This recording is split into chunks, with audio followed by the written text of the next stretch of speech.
merci beaucoup d'être parmi nous. Je vais d'abord poser une première question, donc concernant l'industrie. Relancer une industrie régionale variée et dynamique. Donc c'est le thème de la question. Quelle priorité pour une relance pérenne et compétitive? Super, ça commence fort. Bonjour à tous, merci beaucoup pour l'invitation. Vous allez le comprendre très vite, moi je ne vais pas avoir les mêmes prises de parole que ce que vous avez eu ce matin. J'ai un point de vue qui n'est pas technique, je ne suis pas ingénieur, je ne suis pas une spécialiste de l'industrie. Je suis une élue d'une collectivité locale et les collectivités ont un rôle à jouer dans le développement de nos territoires, dans le développement économique, dans l'innovation et dans l'industrie. Moi, je suis en charge du numérique à la région Pays de la Loire. Ça veut dire tous les sujets liés au numérique, notamment la transformation numérique, la digitalisation et les transitions, incluant derrière les sujets d'intelligence artificielle, de cybersécurité, etc. Donc ça, c'est mon prisme. Donc pour aujourd'hui, j'ai dû me faire un peu violence pour adapter, entre guillemets, mon discours habituel au vôtre et à ce que vous pourriez attendre de ce que fait une région et une collectivité régionale pour vous, pour les entreprises dans lesquelles vous travaillerez et puis pour l'environnement professionnel dans lequel vous allez évoluer. Peut-être commencer par dire que, effectivement, les régions ont comme compétence le développement économique et donc l'accompagnement des entreprises. Mais après, libre à nous, selon la volonté politique et selon la spécificité des territoires, de plus ou moins accentuer ou choisir de financer, de soutenir certaines dynamiques et certains projets. Quelques chiffres clés déjà pour vous donner un petit panorama, ou alors je vais plutôt poser une question à main levée. Qui pense que la région Pays de la Loire peut être considérée comme une région industrielle? Waouh! Eh bien, vous avez raison. C'est top parce que déjà, on n'est quand même pas les plus grands, on est plutôt une petite région. Et contrairement au nord de la France ou à l'est, on n'a pas je dirais, de passé industriel lié à la transformation, par exemple, pendant la révolution industrielle, la fin du 19e, etc. On n'a pas de ce type d'industrie chez nous. On a une industrie qui est plus récente, mais qui est néanmoins extrêmement présente et qui est présente partout. À titre d'information, 60% des communes de la région Pays de la Loire, la région c'est 5 départements pour rappel, et donc 60% des communes de la région ont sur leur territoire un site industriel. Qu'est-ce que ça veut dire? Ça veut dire qu'on a une industrie qui est présente relativement partout, et surtout on a cet axe de vitalisation et de développement économique en zone rurale.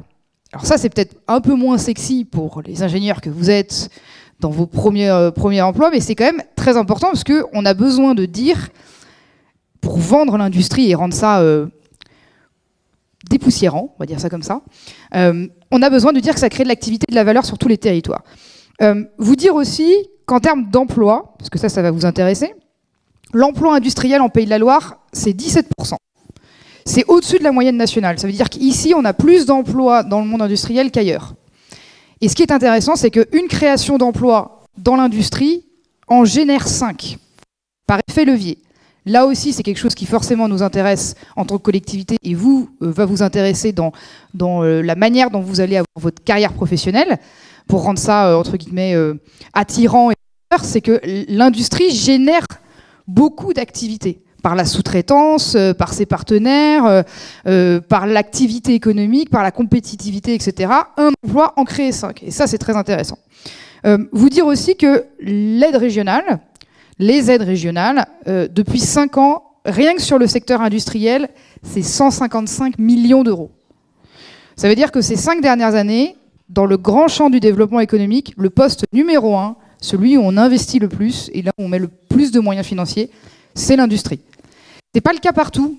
Encore une fois, tout ça est lié à une volonté politique, à une histoire, à un patrimoine, etc. Et c'est pour ça qu'on le fait.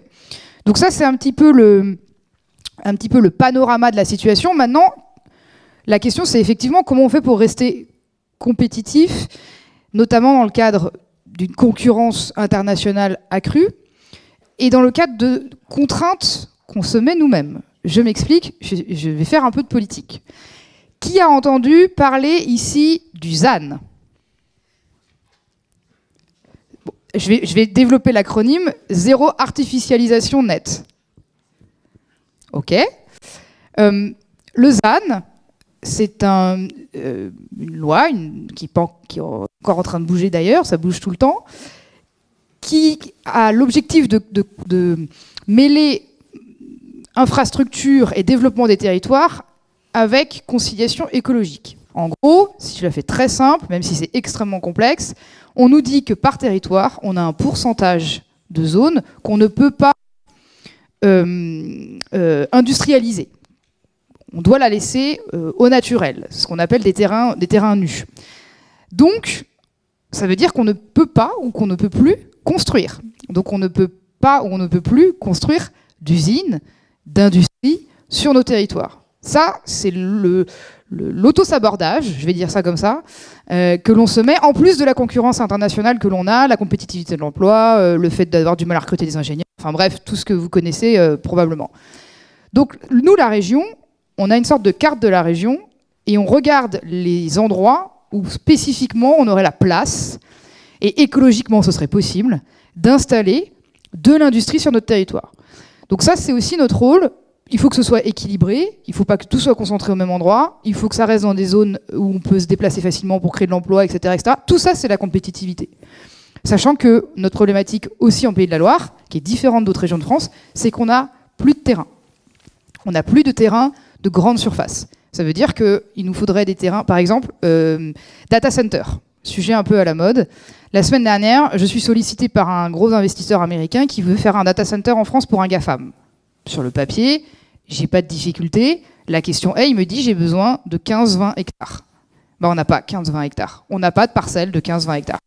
Donc, un des sujets aussi dans l'industrie et la compétitivité, qui n'est pas que régionale, mais qui est aussi française, c'est comment on fait pour trouver d'autres leviers, reconstruire sur soi-même, donc innover, transformer des friches actuelles, etc., etc.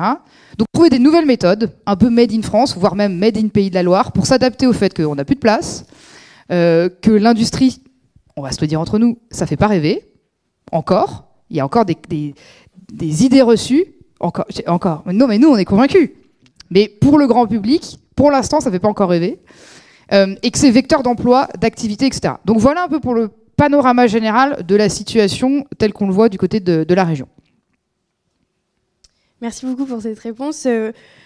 Donc, vous avez parlé du ZAN, mais il y a aussi d'autres freins, je pense, au développement industriel, notamment avoir des industries qui sont beaucoup plus respectueuses de l'environnement. Et donc, comment on fait pour accompagner ces entreprises face aux défis de la décarbonation, mais aussi de la transformation numérique qui a son rôle à jouer également? Eh ben, c'est exactement les priorités régionales. C'est fou, ça tombe hyper bien. Au mois d'octobre 2024, la région Pays de la Loire, pour aller encore plus vite, plus fort et marquer le coup politiquement, a voté ce qu'on appelle un accélérateur économique. Donc c'est une volonté de la présidente Christelle Morancet d'avoir créé un dispositif accélérateur économique autour de 4 piliers. Le pilier innovation, qui vous intéresse tous à un moment ou à un autre. Le pilier des transitions, et j'y reviendrai parce qu'effectivement, on a les transitions numériques, digitales et les transitions écologiques, énergétiques. C'est l'emploi, les compétences, difficultés de recrutement, formation, orientation, découverte des métiers, etc. Et l'attractivité. Faire connaître les Pays de la Loire, rendre ça attirant. Pourquoi est-ce qu'on a envie de travailler ici, d'investir ici, d'étudier ici? Effectivement, vous allez être concerné par le volet innovation. Et quand je dis vous, c'est vous en tant qu'élève ingénieur, mais vous demain en tant que salarié d'une entreprise, et puis vous peut-être demain aussi en tant qu'entrepreneur. Il y en a peut-être sûrement d'entre vous qui créeront aussi leur boîte, et je vous le souhaite. C'est aussi quelque chose qu'il faut valoriser. Et donc le volet transition.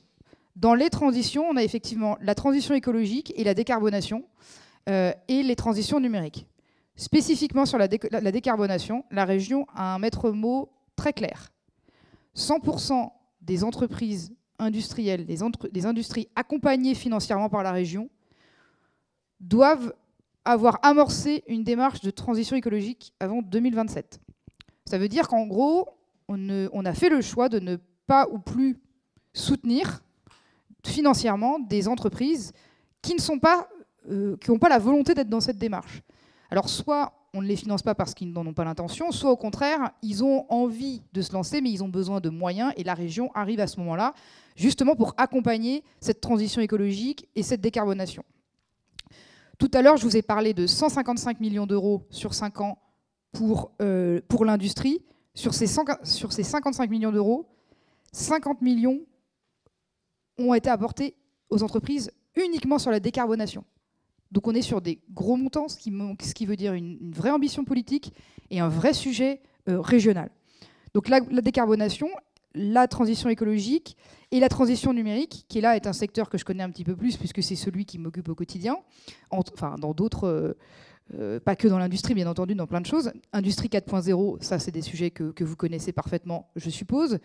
Nous, on a un appel à projet, un AMI, alors, désolé pour tous les acronymes, appel à manifestation d'intérêt, industrie du futur. Ça veut dire qu'on veut aussi pousser l'industrie à se moderniser, à innover et à surfer sur la transition digitale qui concerne toutes les entreprises. Et quand on dit toutes les entreprises, c'est que moi je vous dis ça pour l'industrie, pour les TPE, PME, pour les ETI, pour les exploitations agricoles, pour les artisans, tout ce qui est dans le monde économique aujourd'hui nécessairement doit intégrer la transition numérique. Je pense que vous avez dû parler d'IA peut-être depuis ce matin. Vous allez dire, mais l'IA, l'industrie, je ne sais pas. Enfin, si, au quotidien. Aujourd'hui, on doit nécessairement convaincre les industriels, et c'est une vraie difficulté, hein, parce qu'ils sont franchement sceptiques, on ne va pas se mentir. Il y a une partie qui est sur l'effet waouh, et une partie qui, là, ça ne me concerne pas, alors que de toute façon, ils vont le subir. On doit accompagner cette transition numérique sur l'intelligence artificielle dans l'industrie. On a lancé un programme régional qui s'appelle DIVA,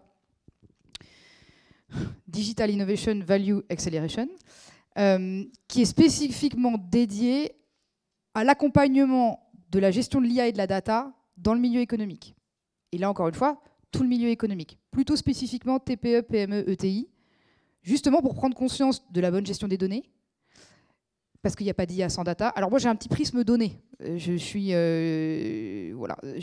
présidente d'une structure qui s'appelle Open Data France. Et donc, je passe mon temps à promouvoir l'ouverture des données, le traitement des données, l'interopérabilité, la mutualisation, etc. Donc ça, c'est des sujets que je connais très bien. Et j'ai un maître mot qui est « il n'y a pas d'IA sans data ».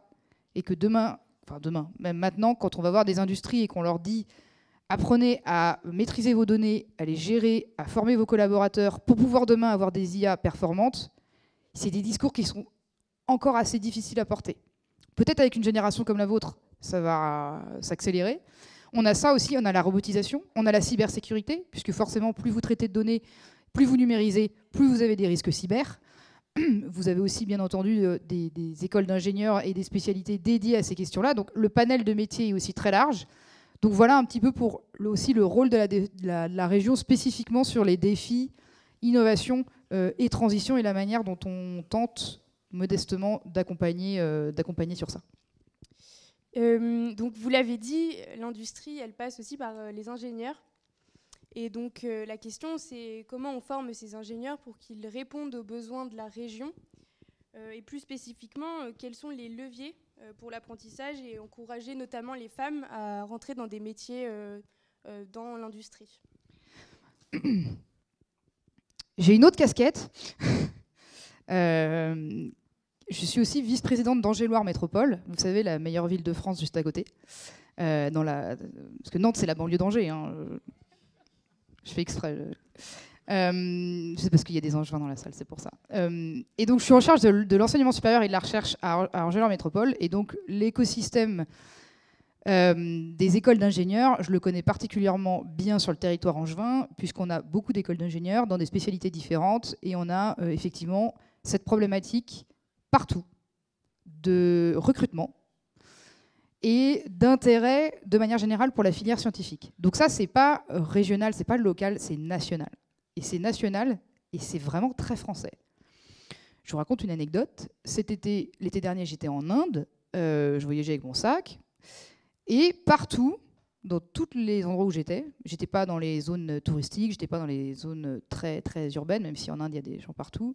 Vous avez partout, même en zone rurale, vous avez des grands panneaux 4x3 pour des pubs pour les écoles d'ingénieurs. Partout, dans tout le pays. Sur tous les panneaux, ce sont des femmes. C'est une jeune femme qui dit, j'ai fait voilà, qui explique, c'est telle école, j'ai fait telle école, j'ai un emploi grâce à cette école, etc. Partout, dans tout le pays. Et l'Inde est le pays au monde où vous avez le plus de proportion de femmes dans les métiers scientifiques et dans les métiers d'ingénieurs.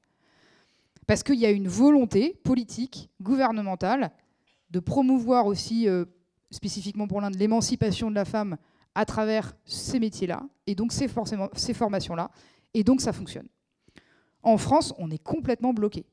Enfin, je le dis, c'est pas faute d'essayer et de faire des programmes. À la région, on a un programme qui s'appelle, on a une stratégie qui s'appelle Stratégie Sciences et Société, qui est censée effectivement faire le lien entre les chercheurs, les ingénieurs, les associations, je dirais, d'acculturation scientifique, les métiers en rapport avec l'orientation, etc., etc. Ça reste une stratégie. Je ne vous dis pas que ça sert à rien. Je vous dis juste qu'on a encore une marche qui est quand même considérable et que je trouve qu'on n'accélère pas. Enfin, factuellement, on regarde les chiffres, ça n'accélère pas. Si ça vous intéresse, vous allez... Moi, j'ai écrit une tribune dans le JDD en avril dernier de mémoire, qui s'appelle « La France a besoin d'un sursaut de mémoire. Les Français, le sursaut d'ingénieurs est nécessaire en France. » Et la première phrase, c'était « On forme 45 000 ingénieurs par an en France, on en a besoin de 20 000 de plus. » Et la deuxième constatation, c'est qu'à partir du moment où on a besoin de 20 000 ingénieurs de plus, comment est-ce qu'on peut se passer de 50% de la population ? Et ce message-là, aujourd'hui, je trouve que même si on a l'impression d'en parler, ça n'évolue pas beaucoup. On ne va pas se mentir, je trouve que c'est assez limité. Pourquoi j'ai fait une tribune avec le président de l'AMF, l'Association des maires de France, David Lisnard, et on a tous les deux ce point de vue d'élus locaux, de constater et de subir, la réforme des lycées, qui a profondément fait évoluer notamment vos choix dans les options et qui a disséminé les choix d'options. Par exemple, qui ici a fait la filière NSI ? Donc numérique, sciences informatiques. Vous êtes 4. NSI, c'est censé être une filière, c'était censé être une option un peu innovante, nouvelle, lancée par le ministère de l'Éducation en mode super, on va intéresser les jeunes dès le lycée au sujet numérique, au sujet technologique, avec la science, etc. Sauf qu'ils en ont fait absolument pas la promo, personne ne sait ce que c'est, mais vraiment personne. Et ensuite, vous avez très peu de lycées qui proposent l'option NSI. Résultat, vous avez une déshérence en fait complète et une inculture totale des sujets numériques abordés au lycée. Et donc, forcément, ça gêne pour la suite, pour Parcoursup, pour le choix d'options, etc. Donc ça, on a vraiment un vrai sujet là-dessus, mais qui n'est pas régional, qui est vraiment national. Donc voilà un peu. Après, nous, ce qu'on peut faire, c'est soutenir des assos et c'est ce qu'on fait, tout ce qui est rôle modèle, soutenir les initiatives, notamment des écoles. À Angers, on a une école d'ingénieurs qui a une journée qui s'appelle Journée Femmes Ingénieurs. C'est que des femmes toute la journée, des alumni, des personnes qui ont des postes hyper intéressants, qui ont des histoires de vie très intéressantes dans le public, dans le privé, dans l'entrepreneuriat, etc. Donc il y a cette partie de rôle modèle. Mais c'est surtout qu'il faut qu'on aborde le problème, non pas au lycée parce que c'est trop tard, mais avant, au collège. C'est au collège que vous devez casser les codes sur ce que c'est que les filières scientifiques, les modèles scientifiques, etc. Et là, non seulement c'est pas la région, mais surtout ça devrait être une préoccupation politique nationale. Donc j'ai pas la solution miracle. Sachez simplement que les collectivités ont fait ce qu'on peut à notre échelle, mais force est de constater que c'est pas suffisant. Et ceux qui font le job aussi, et merci à eux, ce sont les écoles elles-mêmes qui font le tout pour le tout. Après, il y en a qui jouent plus ou moins le jeu. Moi, j'ai une autre école d'ingénieurs à Angers. Je vais aux journées portes ouvertes. Il y a donc les stands. Voilà, chacun présente sa filière, etc. Tous les stands, c'était que des garçons. Et je dis, vous n'avez pas une fille dans votre classe qui peut tenir le stand ? C'est-à-dire que toute la journée porte. Donc comment voulez-vous, en tant que jeune fille, aller à des portes ouvertes d'écoles d'ingénieurs si vous ne voyez que des garçons tenir les stands et parler de leur filière ? C'est difficile après. Vraiment. Enfin, donc voilà. Mais step by step, mais tant qu'il n'y aura pas un petit coup d'accélération au niveau national, au niveau du ministère de l'Éducation et dans la politique globale, on va être un petit peu avec nos petits bras encore un peu longtemps. J'avais une autre question. On va avoir l'intervention de M. Juvin plus tard. Donc, comment vous faites en tant qu'entité régionale pour appliquer, pour pas collaborer, mais pour avoir un travail aussi avec l'État et travailler avec tous les acteurs publics qui peuvent intervenir dans la région. Alors bien entendu, on travaille avec l'État, et on travaille avec l'État, et on travaille avec d'autres structures, notamment vous connaissez BPI, peut-être. Qui connaît BPI? Oui, bon, ok, tout le monde. C'est plutôt une bonne nouvelle, notamment si un jour vous avez une envie de création d'entreprise, aussi également dans l'innovation, etc. Donc, en fait, la région, c'est l'échelle de mutualisation et de collaboration. On est un peu un passe-plat. Moi, je ne suis qu'un passe-plat. C'est-à-dire que c'est vous qui faites, c'est les écoles qui font, c'est les entreprises qui créent. La région ne crée pas d'emplois, hein. Ce sont les entrepreneurs qui créent des emplois. Ce sont les entreprises qui créent des emplois. Ce sont les écoles qui forment leurs ingénieurs. Nous, on ne peut qu'être créer une politique pour être en soutien, créer des conditions favorables. Donc ça, c'est ce qu'on essaye de faire avec l'État, avec d'autres partenaires, etc. Typiquement, je prends mes notes en même temps sous les yeux parce que c'est une initiative qui est assez récente, mais peut-être que vous allez en parler, donc j'espère que je ne vais pas faire doublon. On a une idée qui s'appelle projet stratégique grand donneur d'ordre sous-traitant, notamment particulièrement dans le secteur de la défense, et donc en lien avec la Direction générale de l'armement. Le sujet, c'est les grands donneurs d'ordre, ils ont une capacité, alors typiquement, alors où est le jeune homme qui travaille chez Airbus? Voilà, là-bas. Donc Airbus, typiquement, c'est un grand donneur d'ordre. Comment est-ce qu'on fait pour que les Naval Group, les Airbus, les Thales et compagnie, ils aient un effet levier sur le territoire, un effet levier global, et comment est-ce qu'on peut, je dirais, les pousser un peu à avoir cet effet levier, notamment vis-à-vis de leurs sous-traitants et de leurs co-traitants, et donc avoir un impact local avec les entreprises locales. Le premier exemple qu'on a, pour travailler, on a commencé par une démonstration dans le secteur de la défense. Donc là, c'est porté au niveau national.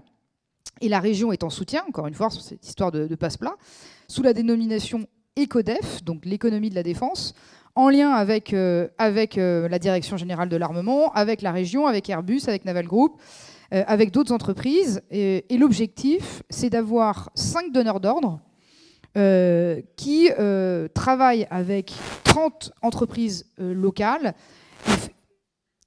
et modernise un petit peu la vision de la défense, l'emploi, effectivement l'activité, l'économie, etc. Et donc d'avoir par pôle, on a commencé par la défense, mais on fera ensuite le nucléaire, on fera l'automobile, on fera le naval. Et comment est-ce qu'on fait pour spécialiser un peu notre région sur certaines thématiques et avoir ce lien à la fois avec les grands groupes privés, je ne sais pas si c'est bon, peut-être comme ça, non, ça va aller, à la fois avec les grands groupes privés, en lien avec l'État, puisqu'encore une fois, on ne peut pas tout seul, et les entreprises plus locales. Donc le lien, il est permanent, et selon les thématiques, c'est plus ou moins la région qui prend le lead. Par exemple, quand on doit construire là je prends l'exemple de Polytech, parce qu'à Angers on rénove Polytech, et ben, c'est la région qui est maître d'œuvre sur l'agrandissement de Polytech, mais des fois ça peut être l'État qui est maître d'œuvre, plutôt sur la partie notamment université, avec le ministère de l'enseignement supérieur et de la recherche, mais des fois ça va être la collectivité locale, donc ça dépend. Donc tout ça est une histoire de partenariat, de dosage, et bien entendu d'ambition politique, encore une fois, parce que si c'est pas la région qui dit « nous, on est OK pour travailler avec l'État, typiquement là sur la défense », bah, il pourrait faire sans nous, mais ce serait moins pertinent. Donc oui, c'est un travail collaboratif. Merci beaucoup. Est-ce qu'il y a des questions du public ? J'espère, parce que là, moi, déjà, je veux bien un petit verre d'eau si c'est possible.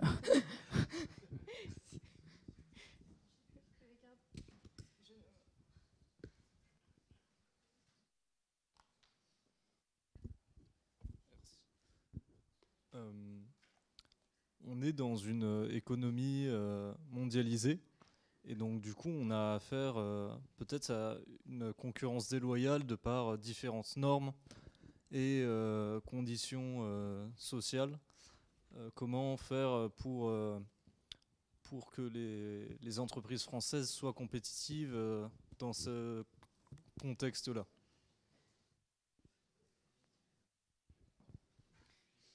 Je réfléchis si je fais du politiquement correct ou pas.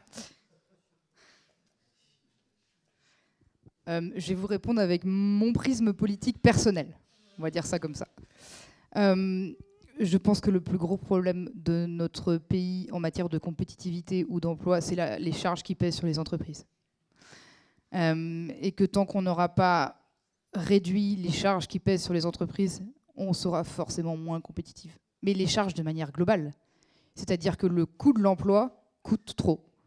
Parce qu'on a trop de normes, trop de charges, et qu'on n'arrive pas, je dirais, à alléger notre système, qui a beaucoup de vertus.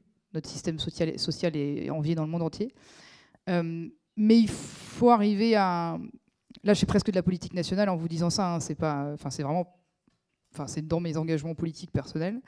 Moi, je suis vraiment... Moi, je suis une libérale, donc déjà, comme ça, c'est très clair.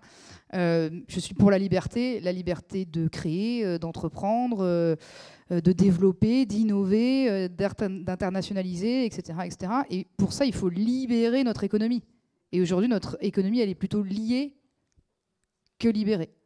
Donc, pareil, c'est des grands mots un peu comme ça, mais c'est quand même plutôt le point de vue de la présidente de région.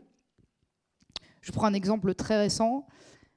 Là, l'État nous dit « Ah, bah, les régions, on a une idée pour que vous puissiez trouver une autre source de recettes. » Parce que les régions, on n'a pas de recettes. Contrairement aux départements ou les villes qui ont des taxes locales, nous, on n'a pas de taxes locales. Donc, on ne reçoit qu'une... alors, pardon pour la technique, mais on ne perçoit qu'une partie de la TVA. Donc, nous, l'argent de la région, c'est votre consommation. Donc, plus vous consommez, plus on a de l'argent. Moins les gens consomment, moins on a de l'argent. Et comme la tendance est plutôt à la baisse de la consommation du fait de l'inflation, on a moins d'argent. Bref, et donc l'État nous dit, on a trouvé une solution pour que vous ayez un petit peu d'argent en plus. Vous allez lever un nouvel impôt. Un nouvel impôt sur les entreprises, qui s'appelle la taxe mobilité. Ça veut dire qu'il faut proposer aux entreprises de participer à un impôt sur les mobilités et sur les transports. La présidente de région, Christelle Morançat, a été la seule région de France à dire non, on ne va pas lever un nouvel impôt sur les entreprises, même si c'est 1%. Parce que c'est le principe de lever l'impôt, encore une fois, sur les entreprises. Donc, on n'a pas les clés pour tout, mais on a des leviers locaux qu'on peut choisir d'actionner ou non pour aider nos entreprises, et particulièrement ligériennes. Et on fait tout ce qu'on peut à l'échelle de la région pour être le plus compétitif possible. Et voilà, pour créer de l'emploi. On est la région de France. Qui sait qu'on est la région de France avec le plus faible taux de chômage ? Ah ben vous êtes super. C'est quoi ce public ? Vous avez bossé avant ou... Non mais vraiment. Voilà, donc c'est l'objectif et on est pratiquement en situation de plein emploi aujourd'hui sur la région et ça dépend des zones. Mais donc nous, notre difficulté, c'est plutôt de trouver des personnes pour aller répondre aux offres. Mais voilà, mais de toute façon, au niveau des entreprises, il faut libérer.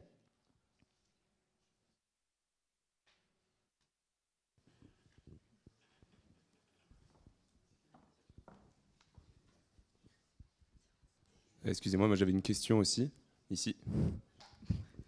Oui, depuis le début, on a parlé de beaucoup de choses, donc de réindustrialisation dans la région, en particulier Pays de la Loire. Donc c'est très intéressant, moi je suis plutôt d'accord sur ce sujet-là. Par contre, on a parlé surtout de développement économique, et on ne parle pas vraiment des limites planétaires, et comment la région amène l'industrie dans la région à baisser en production, parce qu'aujourd'hui, la baisse de la demande, la baisse des capacités de production liées à tout ce qui diminue dans le monde et au changement climatique et tout ça. Il y a deux sujets dans votre sujet. La première phrase, vous dites on n'a pas parlé de comment l'industrie s'adapte aux nécessités écologiques, et pourtant j'en ai parlé. Mais dans la phrase suivante, vous dites comment est-ce qu'on s'adapte sur la baisse de production. Donc vous considérez qu'une des solutions, c'est la baisse de production. Oui, voilà, je me suis peut-être mal exprimé, mais c'est qu'aujourd'hui, il a été montré que si on veut décarboner notre monde, on doit en effet décarboner l'industrie, mais on doit aussi baisser notre production et notre consommation. Et je voulais savoir si la région accompagnait les industriels dans ce sens-là.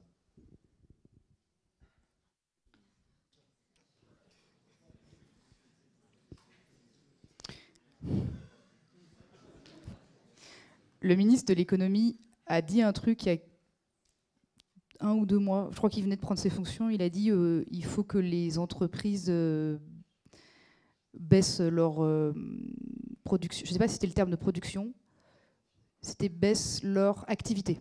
Je crois que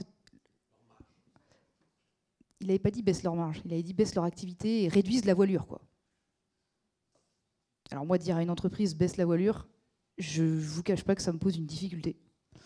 Et en tant que ministre de l'économie, j'ai du mal à comprendre comment est-ce qu'on peut dire à des entreprises de baisser leur activité. En revanche, clairement, notre rôle est plutôt de dire quelle activité dans le monde actuel et dans le monde de demain. Ça, oui. Quelle activité plus ou moins impactante sur l'environnement, plus ou moins utile dans notre société, plus ou moins innovantes et qui peuvent donc apporter des solutions. Est-ce qu'on va privilégier certains types d'économie et d'industrie? Oui, bien entendu. Par exemple, il y a des régions qui ont... Je prends l'exemple des énergies renouvelables. Il y a des régions qui ont dit non. Dans le sens, on ne veut plus accueillir des éoliennes, on ne veut plus accueillir des fabrications de panneaux solaires, on ne veut plus accueillir ceci, cela, etc. Nous, on est plutôt au contraire proactifs sur cette thématique-là en disant non... si demain, je prends l'exemple des panneaux solaires, on a une usine à Nantes qui a fermé il n'y a pas très longtemps de conception de panneaux solaires, elle est juste à côté, qui nous a bien miné, alors même que le débat, selon moi, ce serait de, au contraire, réindustrialiser et réinternationaliser et réeuropiser la production de panneaux solaires. Vaut mieux qu'ils soient produits ici, chez nous, quand je dis chez nous, je vais dire en Europe, plutôt qu'en Chine. Donc le sujet n'est pas tant la baisse de production, mais de savoir qu'est-ce qu'on produit, qu'est-ce qu'on fabrique, comment on le fabrique, pourquoi, dans quel monde, etc.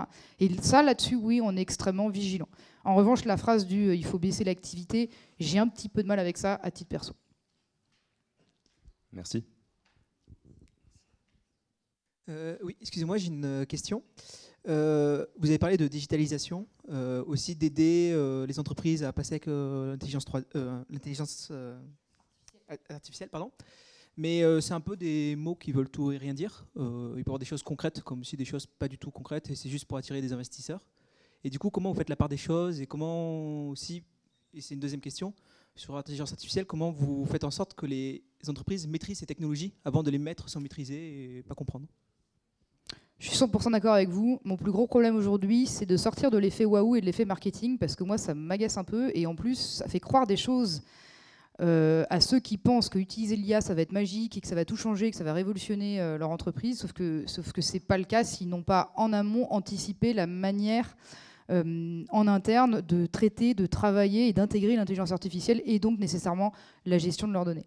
Le programme DIVA qu'on a développé, qui a maintenant 2 ans, qui est financé par la Commission européenne, vise à former, sensibiliser, acculturer et développer des cas d'usage. On est dans le concret, c'est-à-dire que c'est pas faites de l'IA pour faire de l'IA, faites de la com pour dire j'en sais rien, j'ai utilisé ChatGPT pour réduire mes... Enfin, on sort au contraire, il faut sortir de ça pour être dans le plus concret possible. Notre difficulté étant aujourd'hui l'acceptation et l'appropriation. Alors tout le monde n'est pas obligé de faire de l'IA maintenant tout de suite, mais ce qui m'inquiète un peu, c'est qu'il y a un moment ou un autre où les entreprises vont le subir et que mon sujet n'est pas de développer des outils IA, parce que moi je ne parle pas d'outils, je parle plutôt de cas d'usage. Le sujet n'est pas de choisir une solution IA sur étagère, mais plutôt de l'appropriation dans la transformation des métiers, du monde du travail, et l'appropriation par les salariés. Et j'ai le même sujet sur les collectivités. Avec ma casquette d'Open Data France, on a un vrai sujet sur des maires qui disent « Waouh, super, mes agents dans la collectivité utilisent ChatGPT pour faire des résumés de délibération. » Ok, on peut peut-être trouver des choses un peu plus efficientes, un peu plus pertinentes pour le service public, pour l'administration, pour le service public de manière générale. Et donc, ma question, c'est comment je forme les élus, comment je forme les agents, comment je les intéresse, comment je leur fais conscientiser de l'importance de la gestion des données, du traitement des données, etc., pour que derrière, l'outil IA qui sera choisi, ou le cas d'usage IA, soit le plus pertinent et le plus intéressant possible. Donc oui, tout l'enjeu réside dans le fait de sortir de la phrase de « je fais de l'IA pour l'IA », mais faire des trucs utiles et nécessaires, pas des trucs waouh, un peu bling-bling, quoi.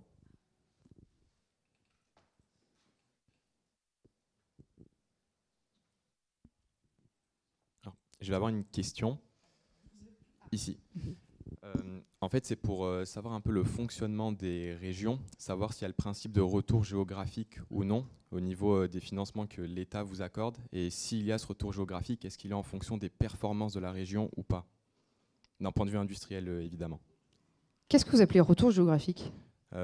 Par exemple, il y a certaines institutions européennes qui vont délivrer des aides pour certains pays d'Europe en fonction en fait, de leur rapport au niveau européen. Et donc là, c'est pour savoir s'il y a ce même modèle au niveau français.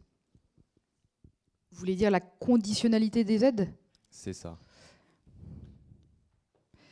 Alors oui et non, ça dépend quelles aides. Déjà, toutes les aides européennes, c'est la croix et la bannière pour les obtenir, mais c'est des dossiers extrêmement complexes. Et donc quand vous en montez un, c'est bon, vous avez le fonds européen parce que vous l'avez monté pour ça, mais ce n'est pas en fonction de votre succès ou de votre résultat, c'est parce que vous rentrez dans des critères bien précis. Donc toutes les aides européennes qui transitent par la région, en fait la région est aussi un lien avec l'Europe, parce qu'il y a des fonds européens qui transitent par la région et la région les redistribue. C'est le cas de différents fonds, principalement dans l'agriculture sur notre territoire, mais aussi donc dans l'industrie. Ça veut dire que pour être éligible à des aides européennes, vous devez remplir un cahier de charges monstrueux. Alors, la paperasse française, c'était quelque chose, mais alors la paperasse européenne, c'est quelque chose. Voilà, c'est vraiment spécifique. Et donc, vous devez rentrer dans ces critères, mais la région vous aide à remplir. C'est-à-dire que nous, on a un service Europe dédié à comment est-ce qu'on fait pour trouver le plus possible de bénéficiaires sur notre territoire régional qui pourraient rentrer dans les cases et donc bénéficier d'aides européennes. C'est plutôt dans ce sens-là. Pour le cas de DIVA, que je viens de présenter juste avant là, sur l'intelligence artificielle, c'est la Commission européenne qui nous finance. Nous, on doit faire un retour d'expérience de nos 2 dernières années pour dire comment on a utilisé les fonds, combien d'entreprises on a accompagnées, combien de publics on a sensibilisés sur l'IA, etc. Est-ce qu'on a rempli nos objectifs? Et on verra si on est éligible à nouveau à des nouveaux fonds pour un DIVA 2 l'année prochaine, dans des montants, j'espère, similaires. Donc ça fonctionne plutôt comme ça, c'est remplir des cahiers des charges, de rentrer dans des critères. En revanche, vous n'avez pas plus d'aide parce que vous êtes meilleur.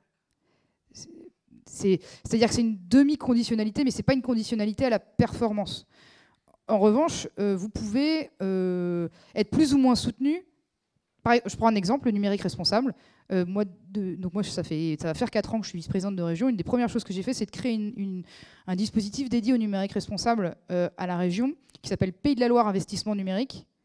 C'est une aide régionale, financée à 50% par les fonds de la région, le reste, 50%, c'est l'entreprise, qui aide l'entreprise à acquérir du logiciel à forte valeur ajoutée. Elle a 50% d'aide, mais elle a 60% d'aide si c'est du numérique responsable. Donc une solution vertueuse, sobre, moins énergivore, etc., etc. Donc c'est pas une c'est une forme de conditionnalité, mais c'est plutôt un levier incitatif. Voilà. Donc il y a différentes modalités, mais il n'y a pas le côté je te donne 1 million et si tu fais mieux, je te donne 1,2 million. Ça n'existe pas.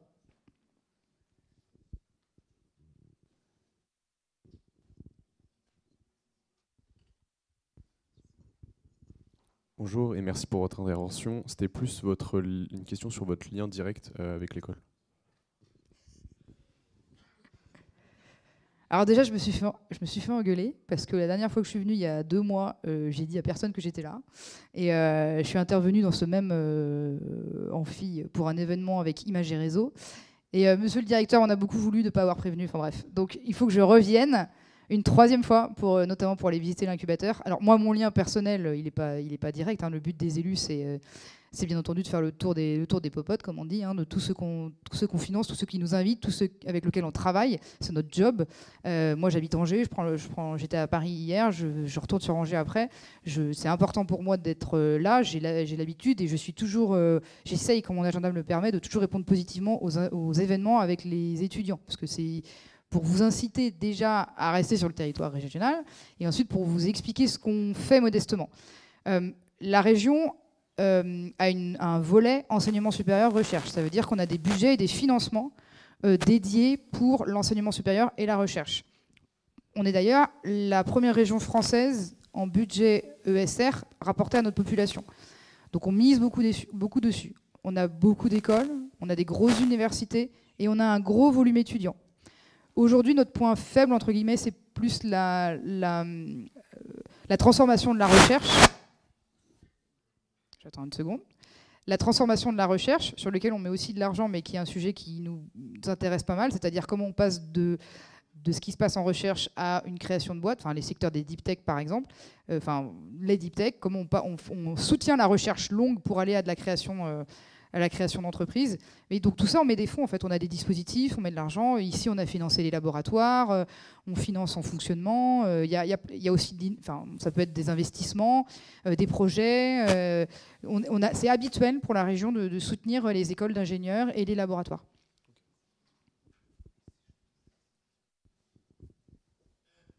Une dernière question. Je nomme à nouveau. Ouais.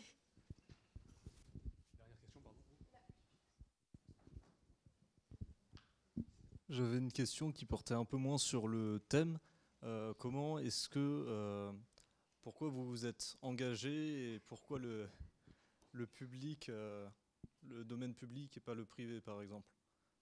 Et quel a été un peu votre parcours? Merci. Celle-là, je ne m'y attendais pas. C'est marrant votre question parce que vous opposez public et privé. Donc pour vous, j'ai pas de métier. Non mais, attendez, je vais aller au bout de ma phrase. Vous considérez que ce que je fais là est mon métier et que je n'ai pas d'autre activité. Parce que malheureusement, on pense qu'être élu est un métier. Mais être élu, c'est pas un métier. J'ai un métier à côté. Donc, moi j'ai une entreprise, je fais de l'investissement immobilier. Avant, je faisais du e-commerce. Avant, je travaillais au Sénat. J'ai une vie professionnelle. Ce qui ne m'empêche pas d'avoir plusieurs mandats locaux. Et je dis ça pour tous ceux qui voudraient s'engager, parce que c'est quelque chose aussi que j'essaye de dire dans mes interventions quand on m'en donne l'opportunité. Vous pouvez vous engager à partir de 18 ans. Moi, ça fait plus de 10 ans que je suis élu. Je suis élu depuis 2014, à la ville d'Angers, à la métropole et à la région depuis 2021. Donc en plus, je cumule. Donc j'ai plusieurs mandats, j'ai mon activité et j'ai mon association à l'échelle nationale. Et ça va, je vis bien, je suis bien occupée. Mais tout ça pour dire que vous pouvez être ingénieur demain dans une boîte et être élu. Vous pouvez avoir... Et c'est même ce qui manque en fait. On manque de personnes dans la vie publique qui ont une vie professionnelle, qui ont un parcours entrepreneurial, qui ont des histoires de vie différentes. Sinon, on se retrouve avec des retraités, des médecins et des fonctionnaires. Concrètement. Et c'est pour ça aussi qu'il n'y a pas beaucoup de jeunes. Je suis moins jeune qu'il y a 10 ans quand j'ai commencé, mais je ne suis pas trop vieille non plus. Et on n'est pas nombreux, on va dire au début de trentaine, à faire ce que je fais à ce niveau-là. Et c'est dommage. Donc moi aussi, c'est plutôt un message pour vous. Si vous avez envie de vous engager, il y a des élections municipales dans 1 an.